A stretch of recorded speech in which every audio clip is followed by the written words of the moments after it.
السلام علیکم ورحمۃ اللہ وبرکاتہ۔ مکرم و محترم سامعین گرامی، ہمارے معاشرے میں بہت ساری غلط فہمیاں دین کی لائن سے پلتی ہیں، بڑھتی ہیں، چلی آ رہی ہیں۔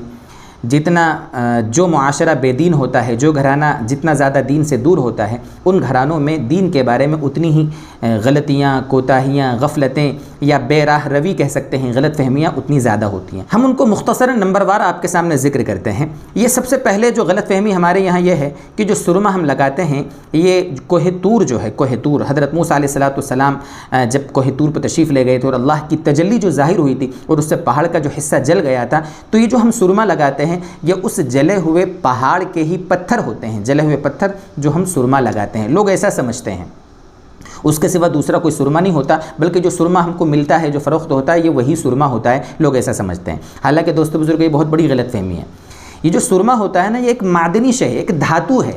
جیسے سونا، چاندی، کوئلہ، یہ جو دھاتو ہوتی ہے نا، ایسے سرما بھی ایک دھاتو ہے جو زمین سے نکلتا ہے، پہاڑوں سے نکلتا ہے۔ جب حضرت موسیٰ علیہ السلام کوہ طور تشریف لے گئے تھے اور اللہ کی تجلی جب آئی تھی، اس سے پہلے سے سرما موجود ہے، اور صرف کوہ طور سے ہی سرما نکلے ایسا نہیں ہے۔ ہو سکتا ہے وہاں پر بھی اس کی کان موجود ہو، وہاں سے سرما آتا ہو، ضروری نہیں ہے وہاں سے بھی آ سکتا ہے، بلکہ دنیا میں مختلف قسم کے پہاڑ ہوتے ہیں اور کھدانیں ہوتی ہیں، وہاں سے سرما آتا ہے، اور سرمے کی الگ الگ قسمیں ہوتی ہیں۔ صرف وہی جو جلا ہوا پہاڑ ہے اور وہیں سے وہ سرما آتا ہو، ایسا نہیں ہے، یہ ہماری غلط فہمی ہے۔ اسی طریقے سے دوسری غلط فہمی ہمارے معاشرے میں یہ ہے کہ جو چراغ ہوتا ہے، چمنی، جب لائٹ چلی جاتی ہے، بجلی، تو چراغ جو جلایا جاتا ہے روشنی کے لیے، اس کو منہ سے نہیں بجھانا چاہیے، ایسا سمجھتے ہیں اور ہاتھ سے بجھاتے ہیں۔ دوستو بزرگوں، پتہ نہیں کیوں ایسا، کہاں سے یہ ہمارے معاشرے میں چلا ہے، اور بلکہ لوگوں نے آگے یہ بھی بڑھا دیا کہ جس گھر میں چراغ کو منہ کی پھونک سے بجھایا جاتا ہے نا، اس گھر میں غریبی آتی ہے۔ اللہ ہم کو سمجھ دے دوستو، ہم کتنے بھولے ہیں،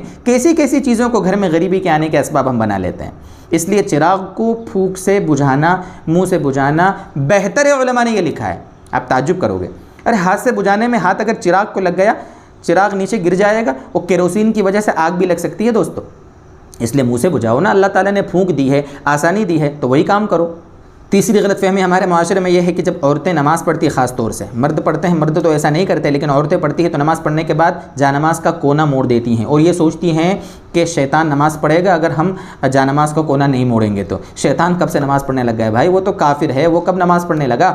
اس لیے اگر کوئی اس لیے موڑ دیتا ہے کہ بھئی لوگ چلیں نہیں اس کے اوپر سے اور ناپاکی نہ لگ جاوے وغیرہ وغیرہ، تو الگ مسئلے ہیں، لیکن اس نیت سے جانماز کو موڑ دینا کہ شیطان تو نہ پڑھنے لگے، جیسے قرآن کھلا چھوڑ دینا، بہت سے لوگ یہ بھی سمجھتے ہیں شیطان پڑھے گا۔ ہاں، کھلا چھوڑ دینا بے ادبی ہے، لیکن شیطان پڑھنے لگ گیا تو پھر تو ہو گیا کام۔ چھٹی غلط فہمی ہماری دوستو بزرگوں یہ ہے کہ جانور جو مختلف قسم کے جو بولتے ہیں، جیسے کبھی الو بولتا ہے، کبھی کوا بولتا ہے، تو اس کے بارے میں ہم نے عجیب عجیب عقیدے گھڑ لیے ہیں کہ کوا اس وقت بولے تو یہ ہوگا، یہاں آ کے بولے تو یہ ہوگا، الو بول دے تو یہ ہوگا۔ جانوروں کے بولنے سے نہ تو اچھا ہوتا ہے نہ برا ہوتا ہے، اس لیے جانوروں کے بولنے سے اپنی تقدیر کو مت جوڑو اللہ کے واسطے۔ جو غلط فہمی کے نام پر ہمارے یہاں چلتی ہے دوستو بزرگوں، وہ یہ ہے کہ گالی دینے سے یا گانا گانے سے وضو ٹوٹ جاتا ہے، یہ ہمارے لوگ سمجھتے ہیں۔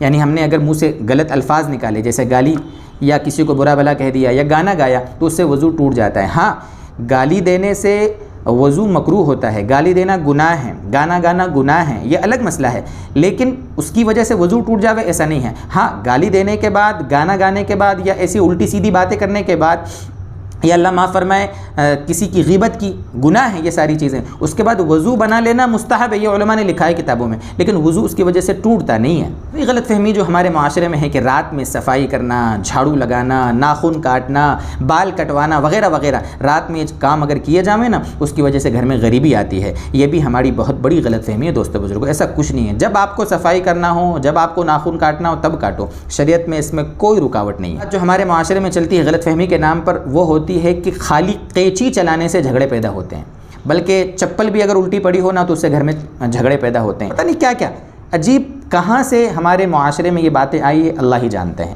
تو ان ساری چیزوں سے ہمیں بچنا چاہیے۔ اور آخری چیز جو غلط فہمی اور غلطی کے نام پر ہمارے معاشرے میں رائج ہے کہ جب ہم کسی سے مسافہ کرتے ہیں، جب مسافہ کرتے ہیں، سلام کرتے ہیں، مسافہ کرتے ہیں، تو مسافہ کرنے کے بعد سینے پہ ہاتھ رکھتے ہیں۔ جب بھی دیکھو آپ عورتوں کو بھی دیکھو، جب وہ آپس میں ملتی ہیں یا مرد ایک دوسرے سے ملتے ہیں تو سینے پر ہاتھ رکھتے ہیں۔ دوستو بزرگوں، یہ سینے پہ ہاتھ رکھنا یہ نہ تو سلام کی سنت ہے نہ مصافحے کی سنت ہے۔ سینے پہ ہاتھ کیوں رکھتے ہیں؟ بلکہ اگر اس کو کوئی سلام کی یا مصافحے کی سنت سمجھ کر اگر سینے پہ ہاتھ رکھے گا تو یہی بدعت بن جاوے گی۔ شریعت میں جو چیز دین کے نام پر بڑھا دی جاوے، جس کو دین کے نام پر کیا جاوے، تو اسی کو تو بدعت کہا جاتا ہے۔ اس لیے آپ صرف مصافحہ کر لیں، اس کے بعد ہاتھ چھوڑ دیں، سینے پر ہاتھ نہ رکھا کریں۔ یہ کچھ باتیں تھیں جو ہمارے معاشرے میں ایسی بہت ساری غلط فہمیاں ہیں، میں نے چند آپ کے سامنے یہ بیان کی ہیں۔ تو ضروری ہے کہ ہم جو بھی ایسی باتیں آئیں علماء سے تحقیق کریں اور ایک اوتھنٹک اور صحیح دین پر چلنے کی کوشش کریں۔ اللہ تعالی ہمیں اس کے توفیق عطا فرمائے۔ وآخر دعوانا ان الحمد للہ رب العالمین۔